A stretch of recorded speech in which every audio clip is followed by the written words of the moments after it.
A family trip to New York, a casual selfie in front of the Statue of Liberty, and a tiny surprise hidden in the background of the photo.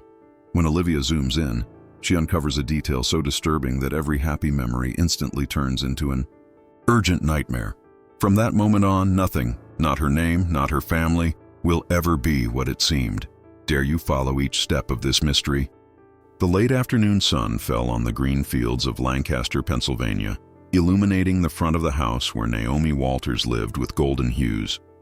At first glance, that house looked like a postcard of tranquility, a small garden filled with well-tended flowers, a white fence outlining the property, and a gravel path leading to the front door. Yet, on that serene afternoon, something was stirring inside Naomi, an intuition she couldn't quite explain. As she jotted down a few thoughts in her small notebook, she sensed that the upcoming trip to New York would stir up more things than she could anticipate. Why did she have the feeling her world was about to change forever? Naomi was 19. Her friends described her as sweet, always ready to help, and with a gentle smile. From a young age, she had liked writing down her daily reflections in a hardbound notebook she carried everywhere. This habit had become an essential part of her personality, helping her organize her ideas and soothe her anxiety at the same time. That Friday afternoon, she reviewed her list of things to do in the skyscraper-filled city. Visit museums, eat a hot dog on the street, and of course, go up to the Statue of Liberty. She never imagined that right there she would find a clue that would shatter her entire life. Her mother, Sarah Walters, called from the kitchen to confirm travel details. Sarah was a loving woman, though her face showed subtle exhaustion, as if she lived in a perpetual state of tension. You could see it in her eyes, sometimes distant, and in the dark circles she tried to hide with a bit of makeup.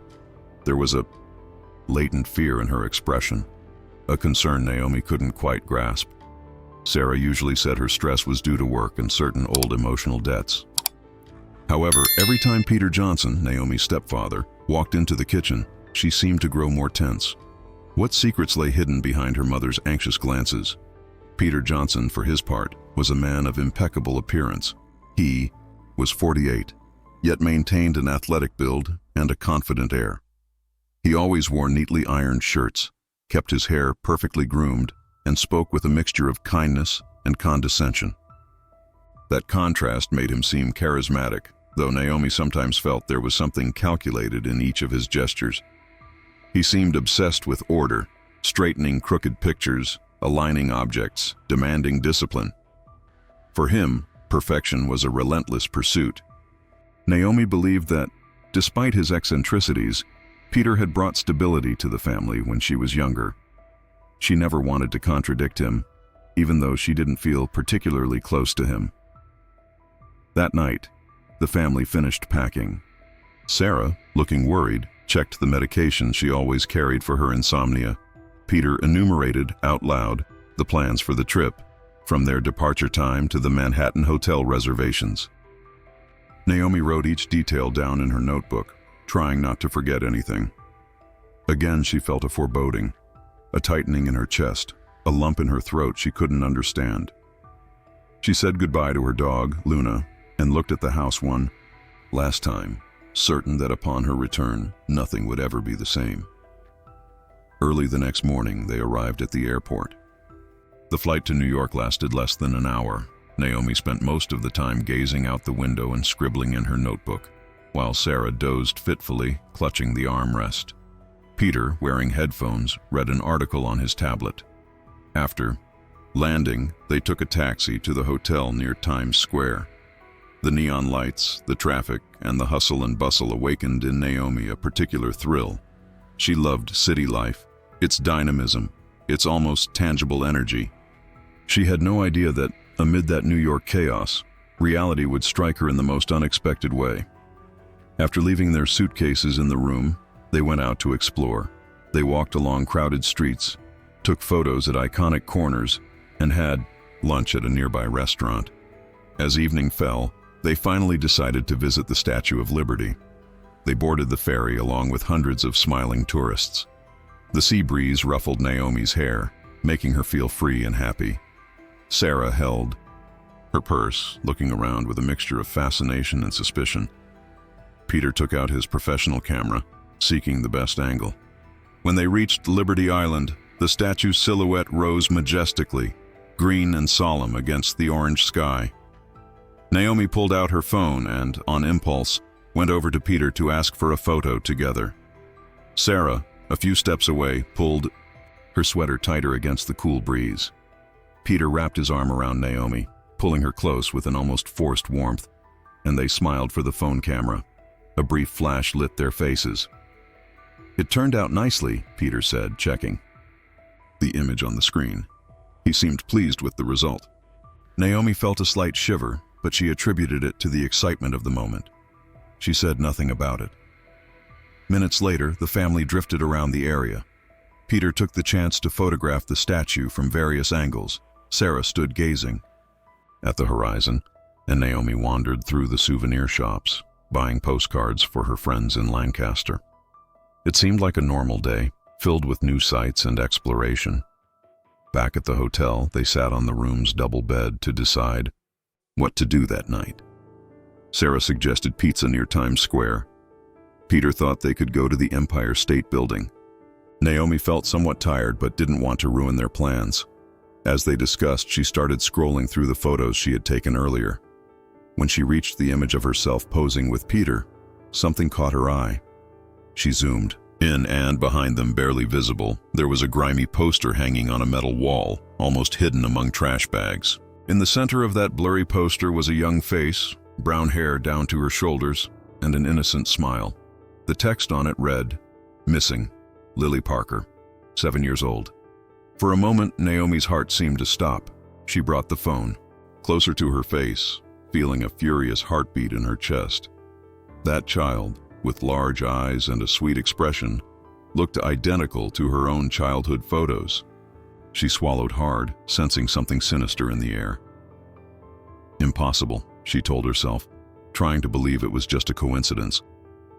However, the date of the alleged kidnapping printed on the poster matched the year when, according to her birth certificate, she would have been around 7. Why was her face on a missing child poster? Confusion overwhelmed her. She slipped her phone back into her pocket, rose shakily, and headed to the bathroom. Her breathing had quickened, and a faint tremor ran through her hands. Should she mention it to her mother? Ask Peter about it? She sensed she needed to keep quiet for now, since she didn't know whom she could trust. She turned the faucet on and splashed water on her face, trying to calm herself. She kept repeating that maybe it was just a huge misunderstanding. Perhaps it wasn't her at all, but someone who bore a strange resemblance. Still, the doubt lodged, like a thorn in Naomi's mind, a dull voice whispering, "That's you. You're Lily Parker." She returned to the room, trying to act normal. Peter looked up, noticing her pale expression, but he said nothing. Sarah proposed they go out for dinner right away. Naomi, unable to refuse, agreed. They changed clothes and left the hotel behind. On the Manhattan streets, the roar of cars and the glow of neon signs accompanied the family in apparent harmony, but inside Naomi, a vortex of doubts and fears kept growing. They had dinner at a nearby Italian restaurant, attempting small talk about mundane subjects. Peter commented on the city's architecture. Sarah complained about the huge portions. Naomi remained almost silent, forcing a smile and occasionally scribbling in her notebook. She felt Peter's calculating, insistent gaze, as if he was trying to figure out why she was so quiet. Sarah, absorbed in her salad, seemed not to notice. When the waiter brought the check, Peter paid without difficulty. They said goodbye to the place and took a taxi back to the hotel. Naomi watched the distant lights, her dread growing inside her. That night, she slept little. She dreamed of her own face on a grimy poster covered in blurred words, with an echo repeating the name Lily Parker. She woke up startled several times, her heart racing and sweat trickling down her temple.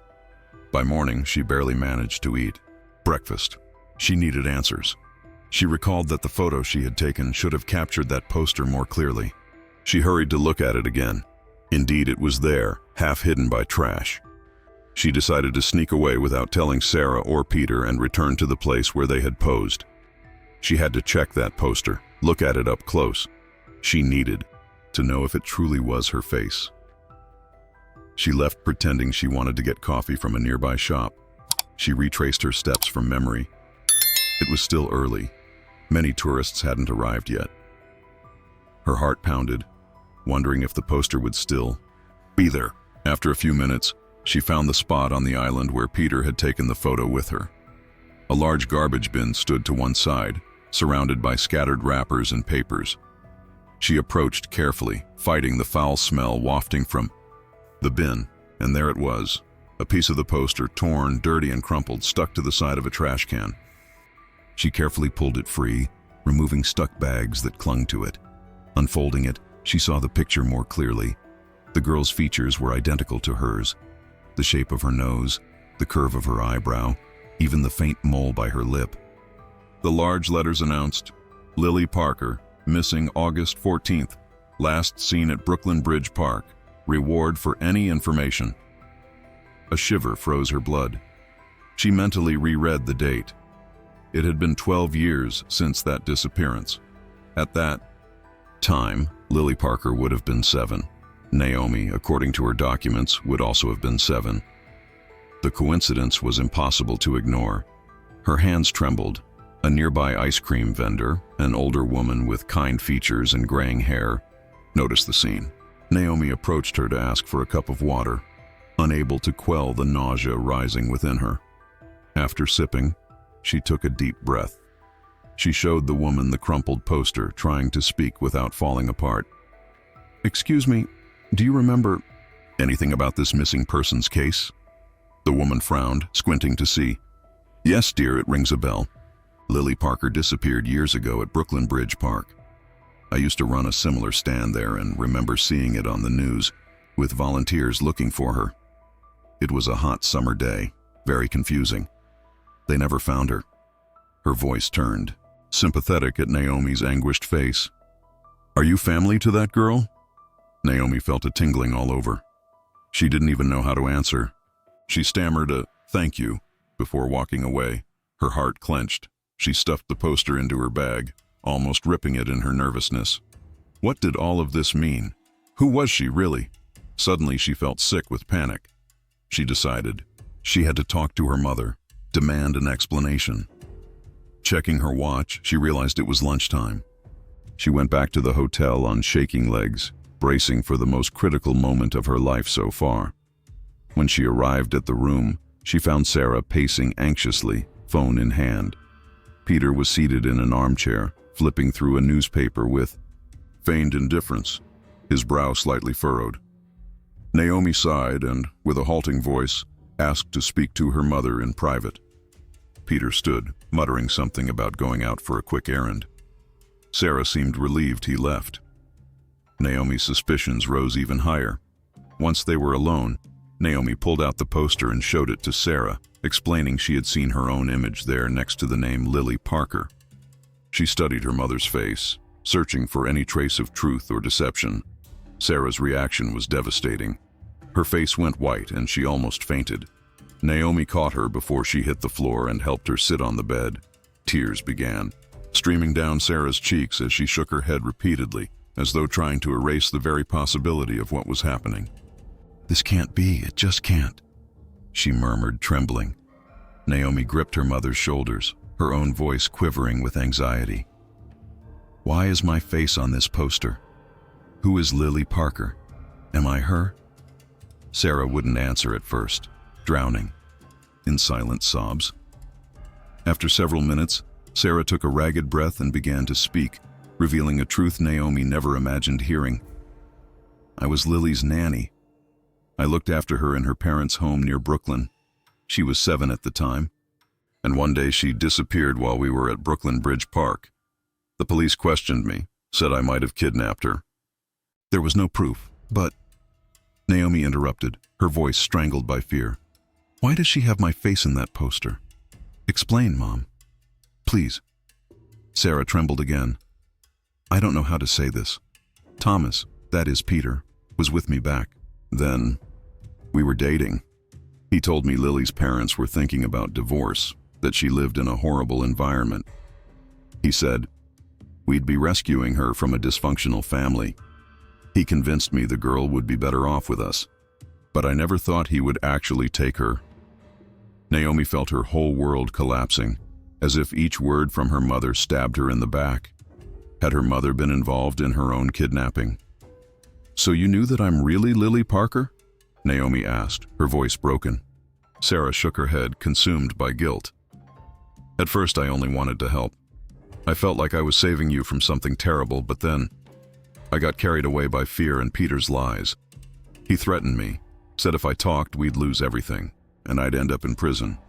We moved to a new city, got new documents. I had to watch you grow up under a false name. I never wanted to hurt you, daughter. I never meant to harm you." Naomi backed away, incredulous. Her body trembled. A wave of nausea rose in her throat. She hurried into the bathroom and vomited, unable to endure the crushing revelation. For years, she had lived under a fake identity, with a family that wasn't truly hers.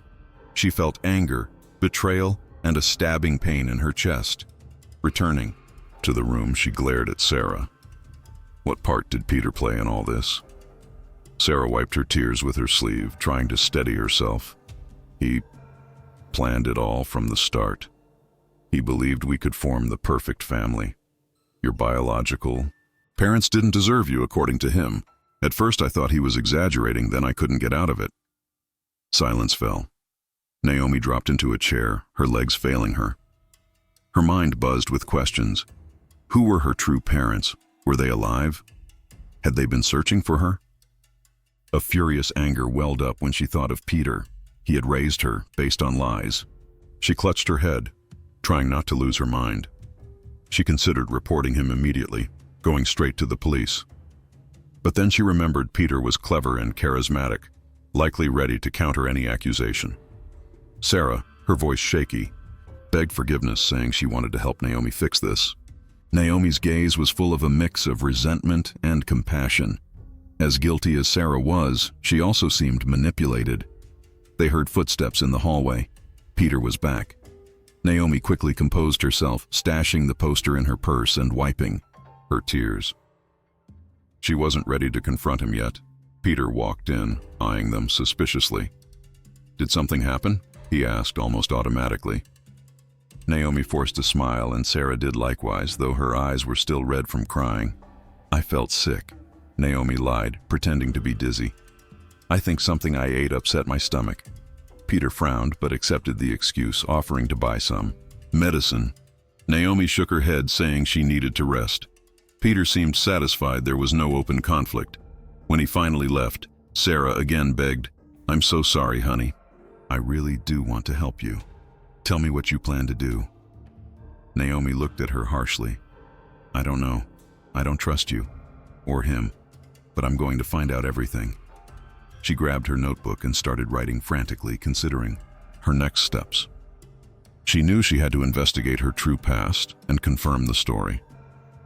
That very night, she waited for Peter to fall asleep and snuck out of the hotel on the pretext of going for a walk. Sarah covered for her, unable to sleep. A 24-hour cyber cafe, Naomi sat at a computer to search old news articles about Lily Parker. She found a digital archive. Child disappears at age 7 in Brooklyn Bridge Park on August 14th. Family offered a reward, but no leads emerged. The nanny Sarah Walters was suspected but denied any knowledge. The case remained unsolved. Naomi shuddered while reading. There was a photo of little Lily, the same one from the poster. She noticed the date, August 14th, exactly her supposed birthday. She kept searching and discovered mentions of an unidentified man who had been seen with Sarah, but no proof connected him to the disappearance. Could that have been Peter? She thought of looking in legal records. She found an old criminal case form discussing the incident, but information was scarce. A user mentioned the police suspected a man who was with Sarah then, but they never confirmed it. To her surprise, she read that Lily's parents, devastated, had moved to another city, yet continued putting up posters around New York, hoping to find their daughter alive. Naomi's throat tightened, imagining those parents' pain year after year, searching for a child who, unknowingly, lived just a few hours away. She felt an urgent need to contact them. Around 4 in the morning, Naomi returned to the hotel, exhausted, without speaking to Sarah. She slept poorly.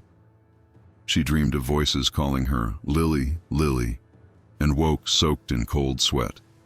Desperate, she decided the next day she would go to Brooklyn Bridge Park to see where it all happened.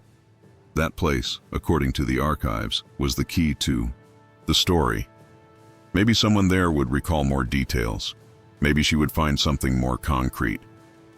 Early the next morning, she made an excuse to leave the hotel.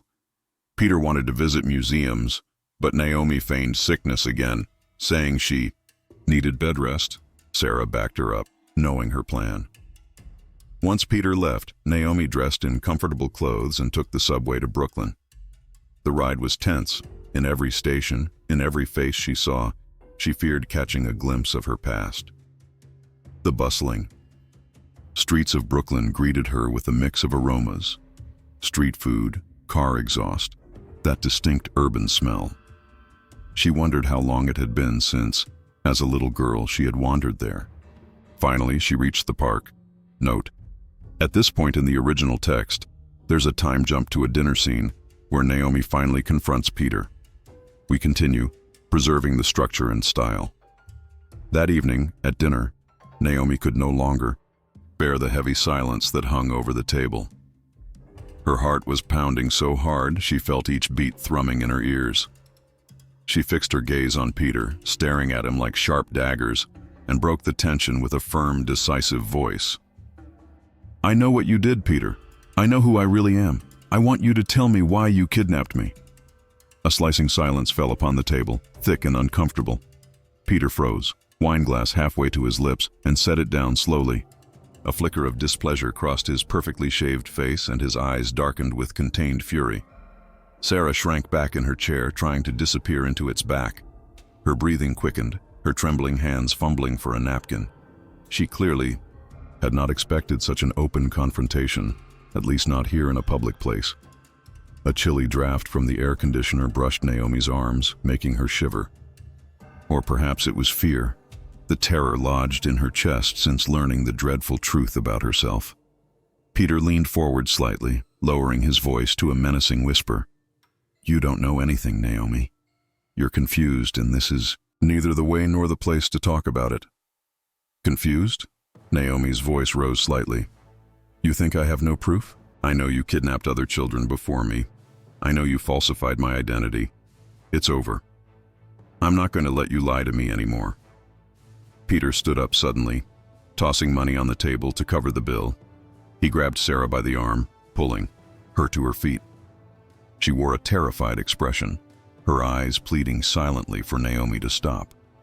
But Naomi remained seated for an extra second, reinforcing to herself that she wouldn't allow more lies and manipulations. "We're leaving, right now," Peter ordered in a low voice, yet brimming with authority. The three headed toward a side door of the upscale restaurant, marked by a dim red light indicating an emergency exit. Naomi felt a chill down her spine. Why there? Why not the main entrance? Her pulse began racing. "Why are we going this way?" Naomi asked, trying to steady her voice to hide her rising panic. Peter did not answer. He just nudged her into a narrow passageway, barely lit by flickering overhead lights.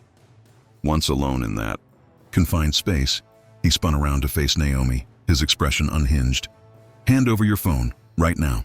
"I want every bit of evidence you've got," he demanded, extending a tense hand. "I'm not giving you anything," Naomi said resolutely, stepping back out of instinct. "Please, Peter, calm down. Let's talk this through," Sarah pleaded in a shaky voice, placing a hand on his arm. But Peter yanked his arm away violently, causing Sarah to stumble against the hallway wall. "Shut up, Sarah. This is your fault too. I always told you to keep this girl under control, but you're incapable of it," he growled. Sarah lowered her head, unable to defy the anger burning in Peter's eyes. Naomi felt her outrage surge, and she shouted, "Leave her alone. This is between you and me. Between you and me. You really think you can stand up to me on your own? You understand nothing, Lily." His use of her real name struck like a slap. "I saved you. I took you away from parents who didn't deserve you. I gave you a life." "Don't call me Lily," Naomi yelled, her voice cracking, tears welling with rage. "You're not my father. You're a criminal. You stole my childhood, my identity. How dare you say you saved me?" Peter let out a harsh, bitter laugh that echoed eerily in the cramped corridor. "A criminal? No, Naomi, I was your savior. But it seems you'll never understand that." Suddenly, with a swift movement, Peter clamped his hand around Sarah's arm, pulling her against his body, using her as a shield. "If you want your mother safe, you'll hand over that phone right now," he demanded, voice dripping with venom. "No, please, Peter, let me go," Sarah begged, struggling fruitlessly against the grip of the man she once trusted. Naomi's anger and desperation swirled inside her. Seeing her mother so terrified gave her strength, though fear still gripped her. "Let her go, Peter. This is over. The police know everything. You can't escape now." Peter's face contorted in a mixture of panic and fury. "The police?" he growled, voice thick with hatred. "You ungrateful brat. After everything I did for you." Without giving her a chance to respond, he shoved Sarah forward and yanked open the door to the emergency stairwell, forcing her down the steps. Naomi reacted instantly, chasing after them, desperate to free her mother. "Let her go!" she shouted, running down the metal stairs, their footsteps pounding loudly. "You can't get away." The staircase felt endless. Each step clanged, amplifying the sense of urgency. Their panicked breaths echoed, mingling with the faint sound of approaching sirens. From outside, Peter paused briefly to look upward, gauging how close Naomi was. "You'll regret this, Lily," he warned, voice ragged from desperation. "I won't let you destroy everything I've built. You already destroyed my life, Peter. Now you have to pay." Right then, Sarah took advantage of his distraction and broke. Free of his grip, stumbling against the wall and gasping for air, Naomi raced over to shield her, planting herself firmly in front of Peter. "It's over," she told him, voice steadied by resolve. "You have no power over us anymore." Peter, cornered between fury and despair, glared at both women with seething hatred. The echo of hurried footsteps and police voices drew nearer up the stairs. There was no turning back. The truth was out, and Peter would have to face the consequences of his twisted deeds. Naomi felt, for the first time, in control of her own fate. Though fear still pounded in her chest, she realized she was no longer alone. In the dark, silent landing, Peter came to a sharp stop, panting after racing down so many flights. His eyes, usually so cool, now looked frenzied, wide with panic. He leaned against the wall, trying to catch his breath, but the tension in his body revealed he was anything but calm. Naomi halted in front of him, trembling slightly but determined not to show fear. Sarah was sobbing softly behind her. "Peter, please let us go. This has gone too far." He ignored her, fixing Naomi with a hard stare, a strange mix of resentment and regret in his eyes. He finally spoke in a voice shakier than Naomi could have ever imagined. "You know, I always wanted a perfect family. As a child, I never had that. My parents died in a fire when I was just 7, he said, his gaze drifting off, almost vulnerable, for a second. I never knew what it was like to have a home, someone to protect me. I was shuffled between foster homes, suffering abuse, abandonment. I swore that one day I'd have my own family, safe from the outside world." Naomi felt a heavy pressure in her chest. Far from rousing pity, his words only fueled her anger. She clenched her fists, confronting the man who'd ruined her life. "That doesn't give you the right to destroy anyone else's life, least of all mine. You had no right to kidnap me or lie to me for years. Who do you think you are deciding what's best for me?" Peter's eyes flashed with a deranged, nearly obsessive intensity as he leaned in. "When I saw you for the first time, Lily, you were so fragile. Your real parents barely paid attention to you. You were invisible to them. They neglected you. I had to save you," he shouted, voice echoing through the narrow space. "I gave you the life you deserved, love, attention. I gave you a name, a home, an identity. You stole my real identity," Naomi cried, her voice trembling, tears of rage and heartbreak streaming down her cheeks. "You took my childhood, my true parents. You took everything. The tension in the air became unbearable. Sarah, no longer able to watch, intervened, desperate. "Please, Peter, let us go. If you ever cared for us, let us go." But Peter, out of his mind, squeezed Sarah's arm even harder, making her whimper in pain. He brought his face close to hers. "You should be on my side, Sarah. You promised to stand by me, or are you going to betray me now?" A sudden noise echoed in the corridor, and Peter jerked his head in alarm. The door leading from the floor below opened unexpectedly, and with a wild shove, he pushed Sarah down the remaining steps. "Both of you, move, right now." Mother and daughter stumbled through a dimly lit passage, faint traces of music from the restaurant reaching them, mingled with the muffled traffic outside.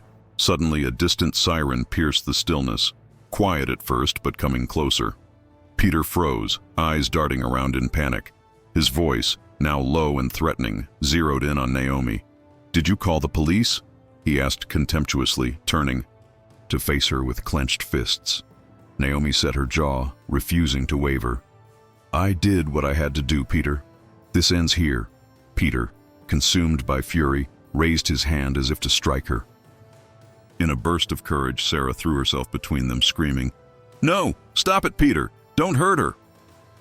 While he was distracted, Naomi lunged forward, aiming for the ring of keys at his belt, knowing they were vital to any getaway plan he might have. They wrestled briefly. He tried to shove her away, slamming her hard against the wall. Naomi's head collided with the concrete, leaving her dizzy and her vision blurred. Sarah rushed to help her, but Peter intercepted her, brutally, twisting her wrist with a sickening crack. Sarah cried out in agony. A security guard making the rounds heard the commotion and sprang into action, radioing for backup. "Security here. We have an assault in progress on the 22nd floor, side hallway. Need immediate assistance." Peter, realizing he was cornered, let go of Sarah. She collapsed against the wall, sobbing and cradling her injured wrist. He began to run toward the nearest exit, desperate to escape before backup arrived. Summoning the last of her strength, Naomi staggered to her feet and gave chase, ignoring the throbbing pain in her head. "Peter, stop! You won't get away!" she shouted, voice breaking. Rounding a corner, Peter screeched to a halt when he came face to face with two police officers blocking the door. In desperation, he pulled out a small but sharp knife from his pocket, whirling around to face Naomi, brandishing the blade. "Back off or I swear I'll kill her," he bellowed. The officers raised their guns at once, giving firm, clear orders. "Drop the weapon now. Let her go. Don't do anything foolish." Naomi, frozen by fear, stared at the knife just a few feet away. Her heart pounded in her ears. Tears of frustration rolled down her cheeks. Sarah, slumped nearby, moaned in pain, her wrist likely broken. "Don't do this, Peter. You've done enough damage already," Naomi pleaded softly. He glared at her, eyes wild, a cruel sneer twisting his lips. "Enough damage? Everything I did was for you, Lily. For the family we should have had. For the home I never had." He choked on his words, torn between rage and despair. They don't understand anything. The sirens grew louder outside, the red and blue lights flashing through the windows. The officers moved in steadily, boxing Peter in with no escape. Naomi took a deep breath, determined to try one last appeal. "Peter, please. It's over. Don't make it worse." He shook his head, gripping the knife in his sweaty hand. "There's no way back for me. If I can't have the family I deserve, no one will." And in that knife-edge moment, while the world seemed to hold its breath, Naomi realized with terrifying clarity that this man would not surrender easily. She braced for the worst, silently praying for a miracle in that dark, cold corridor that offered no escape. In that second of peak tension, Peter lost control. He began raving about his broken childhood, the injustices he had faced, and how people who didn't deserve children should never have them. The officers exchanged glances, unsure how to handle his meltdown. Taking advantage of his frantic state, one of them lunged forward and wrestled the knife out of his hand, both of them crashing to the floor. Peter struggled violently, but within moments he was pinned down and cursing loudly. Naomi watched, heart in her throat, as they handcuffed him, The deranged gleam in her stepfather's eyes confirmed what she already sensed. There was no turning back for him now. With Peter subdued, Naomi ran to Sarah, wrapping her arms around her, tears streaming down her face. She felt both pity and rage. Sarah clung to her daughter, repeating her apologies in a trembling voice. The officers called for an ambulance for Sarah's injuries, then took Peter away. Before leaving the building, he turned to Naomi and shouted, "I just wanted to save you, Lily. The Parkers didn't deserve you." Naomi's stomach lurched, but she stayed silent. Once the doors closed, she broke down sobbing, leaning against the wall, while Sarah tried in vain to comfort her with a gentle hand on her back. Local media devoured the story. Within hours, news broke of a kidnapper's arrest in Manhattan, linked to multiple missing children cases. Naomi was questioned by the police, sharing the documents she'd found as evidence. Sarah was also interrogated. Though she hadn't physically carried out the abduction, signs of her complicity, or at least her cover-up, were evident. She didn't deny her guilt, her vacant expression showing the toll of years spent carrying that secret.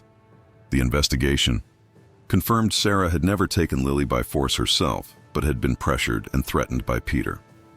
Even so, she would face legal consequences. After the frenzy of police involvement, Naomi felt a strange emptiness. In mere hours, she had discovered her real identity and lost the only family she had ever known. She went back to Lancaster to tie up loose ends, noticing every detail of the house with a bitter taste in her mouth. She said goodbye to Luna, leaving her in a neighbor's care, for she could no longer stay there. In the process, she found an envelope with an address, that of David Parker in Albany. Could she call him and introduce herself as his daughter? After days of hesitation, she mustered the courage and dialed the number she'd found in a phone directory. A tired-sounding male voice picked up. When she asked if it was David Parker, the man said yes, sounding curious.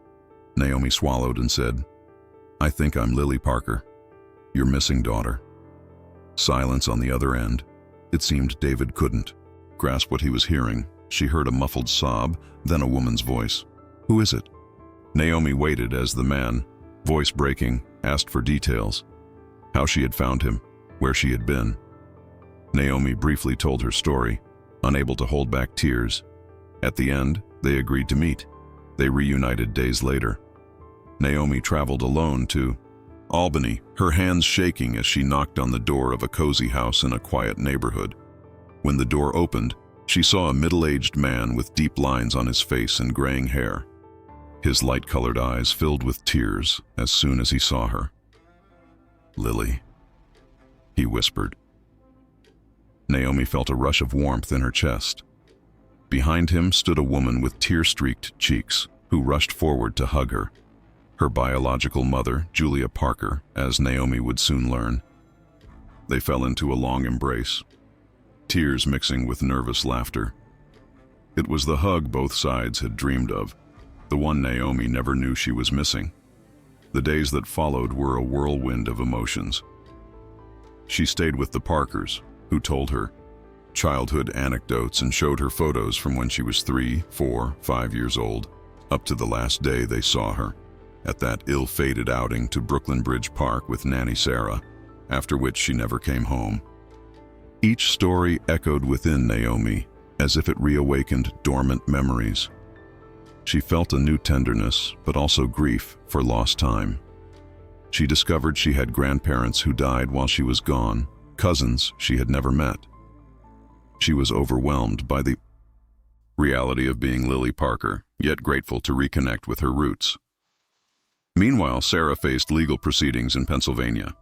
Her confession and the evidence she provided afforded her some leniency, as it helped build the case against Peter, who was indicted for multiple counts of kidnapping and document forgery. The trial received widespread media coverage. Naomi testified, recounting how she had unearthed her true identity. She spotted Peter in the courtroom, hunched over in a rumpled suit, his face distraught. He watched her with a mix of sorrow and rage, as if he still couldn't comprehend why she couldn't see the good in his actions. He was sentenced to decades in prison. Sarah received a reduced sentence with the possibility of parole. Naomi didn't know how to feel toward her former mother figure. Part of her felt pity, part of her remained deeply hurt. The wound would take time to heal. Over time, Naomi, now Lily, learned to live with her new reality. She returned to Albany, deciding to continue her education there and rebuild her bond with her biological family. Her parents showed infinite patience, giving her space to process everything. They could barely believe their little girl had come home after 12 years of torment. Their pain and guilt mingled with the indescribable joy of reuniting. Some nights, Lily took out her notebook, recalling the old habit of writing. Except now she didn't just record mundane reflections. She poured out deeper thoughts about identity, forgiveness, and resilience. She slowly allowed herself to open her heart to new friendships in the city. She shared her story with a support group for kidnapping survivors and regained her confidence. Sometimes she thought about Sarah, wondering if she might visit her in prison. Could she look at her without resentment?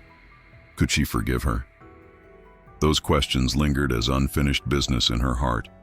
She knew healing would be a long road, but there was no rush. Simply waking each day, knowing who she really was, felt like enough. The public was astonished by her case. News outlets called her Lily Parker, the child who returned home after 12 years, lauding her courage and exposing her kidnapper. Lily preferred not to dwell in the spotlight, keeping to herself as best she could. Her only hope was to find the peace she deserved. She saw a future that finally felt like her own. Her eyes lit up whenever she thought about all the possibilities unfolding before her, free from lies or manipulation.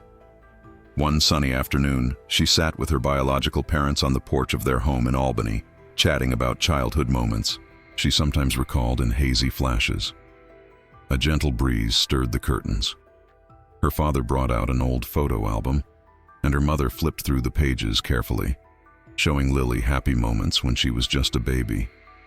Lily rested her head on her father's shoulder, feeling a new yet comforting warmth, an unmistakable sense of belonging.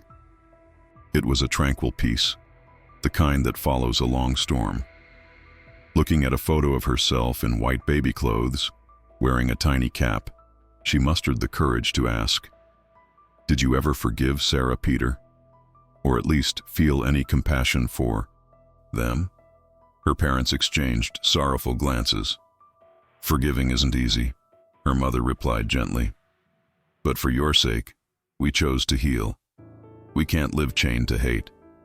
Having you here is all that matters." Lily pressed her lips together, nodding. Maybe over time she could find her own path to forgiveness as well. She closed the album and gazed at the sky. At last, she had the chance to build an authentic life, with truth as its foundation. In the following months, Lily took confident steps forward. She continued therapy, obtained her real documentation with her parents' help. Reuniting with her extended family was deeply moving. Hugs, tears of joy, exclamations of disbelief. They all knew about her disappearance, yet seeing her alive, grown and determined, was a miracle come true. One cousin gave her a bracelet engraved with her real name, Lily, as a welcome into the Parker clan. As the year drew to a close, Lily decided to enroll at a local college, eager to shape her own future. She was invited to share her story with various organizations fighting child abductions, but she preferred to stay out of the public eye for now. Still, every time she flipped through her notebook, she remembered the first words she wrote that night in the Manhattan hotel upon discovering the poster. Those pages bore witness to her courage in seeking the truth. Though the scar might never fully vanish, her determination to live authentically colored every day. Justice had finally been served. Peter Johnson, convicted, would spend decades behind bars, unable to harm more children. Sarah Walters, on the other hand, remained in a lower security prison, receiving therapy and supposedly working on turning her life around. With her therapist's support, Lily decided to see Sarah. The visit was tense and tearful. Sarah took responsibility for her actions and expressed her willingness to face punishment. "I never wanted you to suffer," she said. "I was just so afraid and let myself be swayed by Peter. I'll regret this until my dying day." Lily studied her, unsure how to respond. Their meeting didn't end warmly, but Lily felt a weight lift from her shoulders. as though guilt was no longer a barrier. As she left, she locked eyes with Sarah and managed to say words she never expected. "I'm not sure if I forgive you, but I appreciate that you finally told the truth." That was the start of a slow, internal reconciliation. She returned to Albany that evening with her biological parents, feeling strangely calm. She still kept the small poster she had found at the Statue of Liberty, that piece of paper that had been the key to her liberation. She would save it to remind herself how fragile reality can be and how powerful the truth is. Later, in her room, she opened her notebook and wrote, "Sometimes life pulls you off your path and forces you to discover who you really are. Today I understood I'm not just a kidnap victim. I'm Lily Parker, and I'm ready to reclaim every minute lost." Albany was decked in holiday lights when Lily went out for a walk with her biological father. She told him about her dream of studying forensic psychology, inspired by her own experiences. He listened proudly, though still weighed by the sorrow of years gone by. "You amaze me," he murmured, gently clasping his daughter's hand. They strolled past shops decorated with garlands and artificial snowmen. Lily felt at last that her life had a meaning beyond the pain she had endured. Weeks later, she received formal notice restoring her true legal identity, Lily Parker. Signing the paperwork was a symbolic act, sealing the end of the deception and the beginning of an authentic journey. She could choose which name to use socially, but for now she embraced her birth name, honoring her biological family. After all, she was the same person, only now whole and living by the truth. Time moved on. Day by day, Lily built a new home and cultivated her relationship with her real parents. Some days were full of heartfelt memories, others marked by uncomfortable silences. The adaptation wasn't easy, yet every shared meal, every conversation, every caring gesture contributed to the healing they all needed. Sometimes at night, Lily felt pangs of guilt, thinking she was betraying Sarah or forgetting the adoptive life she had led. But she remembered that she too had been a victim of that terrible crime, and she deserved a future free from manipulation. News channels eventually turned their attention elsewhere. But for Lily, the process continued.